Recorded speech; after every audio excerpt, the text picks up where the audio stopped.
Hello guys, welcome to back my YouTube channel. আমি একবার আরও তোমাদের সামনে ফুটবল রিলেটেড নতুন ভিডিও নিয়ে চলে এসেছি। তো ভিডিওটি শেষ পর্যন্ত দেখতে থাকো। তার আগে আমার চ্যানেলে যদি কেউ নতুন এসে থাকো, চ্যানেলটি সাবস্ক্রাইব করে নাও আর পাশে থাকা বেল আইকনটি প্রেস করে নোটিফিকেশন অল করে রাখো, কারণ যখনই আমি ভিডিও আপলোড করবো সবার আগে তোমার কাছে পৌঁছে যাবে। আর কারণ এখানে তোমরা Indian football related video daily update পেয়ে থাকবে। তো চলো ভিডিও শুরু করা যাক। তো ভাই, কালকে যে এএফসি ফুটবল এশিয়ান কাপ কোয়ালিফায়ারের ম্যাচ ছিল কুয়েতের বিরুদ্ধে, তো সেই ম্যাচে আমাদের ইন্ডিয়া হেরে যায়, 4-1 গোলে হেরে যায়। তো যেখানে কুয়েত আমাদের থেকে বেটার টিম, ভালো টিম, যথেষ্ট ভালো টিম, তো সেখানে আমরা হেরে যাবো এটা অবভিয়াসলি ব্যাপার। কিন্তু আমরা আশা করছিলাম যে হয়তো আমরা ম্যাচ ড্র করতে পারবো, কিন্তু না, আমরা ড্র করিনি, আমরা 4-1 গোলে হেরে যাই। যেখানে আমাদের কুয়েতের বিরুদ্ধে ভালো ফল করার দরকার ছিল, ভালো রেজাল্ট করার দরকার ছিল, কিন্তু আমরা অ্যাটলিস্ট যদি ড্র করতে পারতাম তাহলেও ভালো হতো, কিন্তু আমরা ড্র করতে পারিনি। যেখানে আমরা যে AFC football Asian cup qualifier match আছে কুয়েতের বিরুদ্ধে, সেখানে হেরে যায়, আরও একবার আমরা হেরে যাই ম্যাচ। তো এটা স্বাভাবিক ব্যাপার, হেরে যাই। কিন্তু ক্লাব ভার্সেস কান্ট্রির ড্রামা আরও একবার শুরু হয়ে গেছে। ক্লাব ভার্সেস কান্ট্রির ড্রামা আরও শুরু হয়ে গেছে। আমরা প্রথমে দেখেছি যে মোহনবাগান প্লেয়ার ছাড়তে রাজি না, এখন দেখছি আরও 3টে ক্লাব প্লেয়ার ছাড়তে রাজি না। যেখানে কালকে 20 তারিখে ন্যাশনাল ক্যাম্পে যে ডেকেছিল, যে 30 জনের প্রবেবল স্কোয়াড ঘোষণা করেছিল, তারপর আরও কিছুজন প্লেয়ারকে ডেকেছিল, তো তার মধ্যে থেকে 19 জন প্লেয়ার যোগদান করেছে। পরে আবার ফারুক চৌধুরী এবং গুরপ্রীত সিং সন্ধু যোগদান করছে। প্রায় 14 জন প্লেয়ার ওই ক্যাম্পে যোগদান করে, কারণ তাদের প্লেয়ার মানে তাদের ক্লাবরা ছাড়তে রাজি নয় তাদেরকে। তো ভাই, এটা কি চলছে? যদি এভাবেই প্রত্যেক ক্লাব করতে থাকে, যদি এরমই প্রত্যেক ক্লাব করতে থাকে, তাহলে ন্যাশনাল টিম রেখে কোনো লাভ নেই, বন্ধ করে দাও।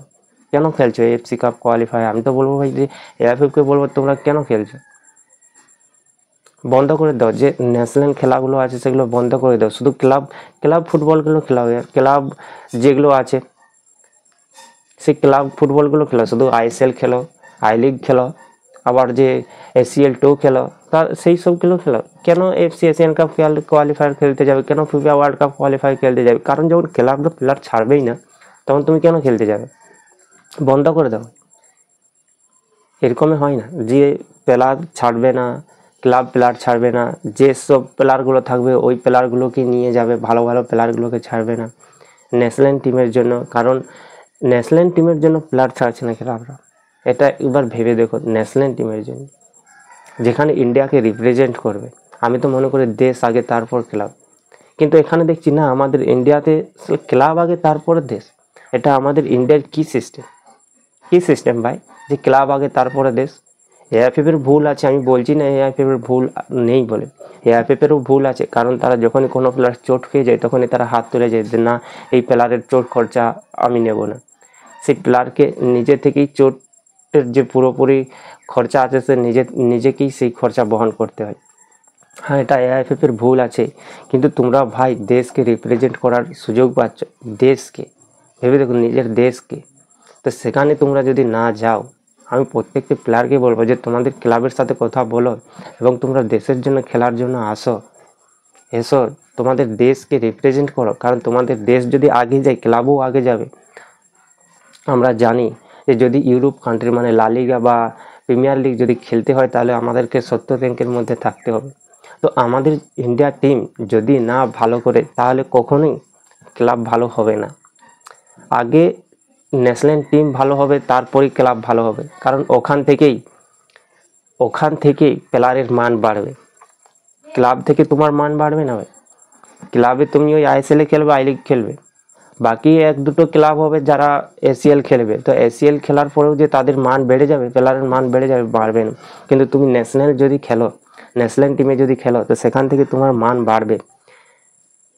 কারণ তোমাকে বিভিন্ন কান্ট্রি তোমাকে দেখবে, তোমার পারফরমেন্স দেখবে, অবশ্যই সেখান থেকে তোমাকে কোনো বেটার ক্লাব তোমাকে অফার করবে, বেটার পেড করবে তোমাকে। কিন্তু তুমি যদি ন্যাশনাল টিমের হয়ে না খেলো, তাহলে তুমি কখনো এগোতে পারবে না, ক্লাবও কখনো এগোতে পারবে না।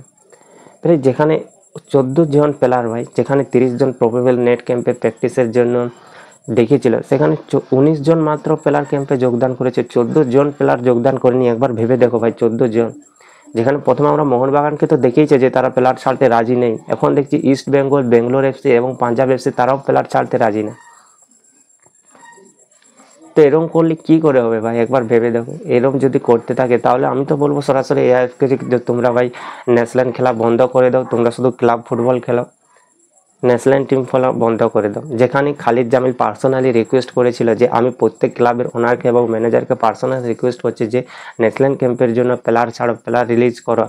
তো তারপরেও যদি না প্লেয়ার রিলিজ করে তাহলে একজন কোচের কতটা খারাপ লাগবে একবার ভেবে দেখো, কতটা খারাপ লাগবে একজন কোচের, যে সে যদি প্রপার প্লেয়ার যদি না পায়, যে প্রপার প্লেয়ার যদি না পায় তো সে কোন সাহসে সে বলবে আমাদের দর্শকদেরকে, সে বলবে যে আমি সিঙ্গাপুরের বিরুদ্ধে ম্যাচ উইন হয়ে দেখাবো, কোন সাহসে বলবে? কারণ তার কাছে যে অরিজিনাল প্লেয়ার ঠিক তারাই থাকছে না, যে অরিজিনাল প্লেয়ার তারাই থাকছে না।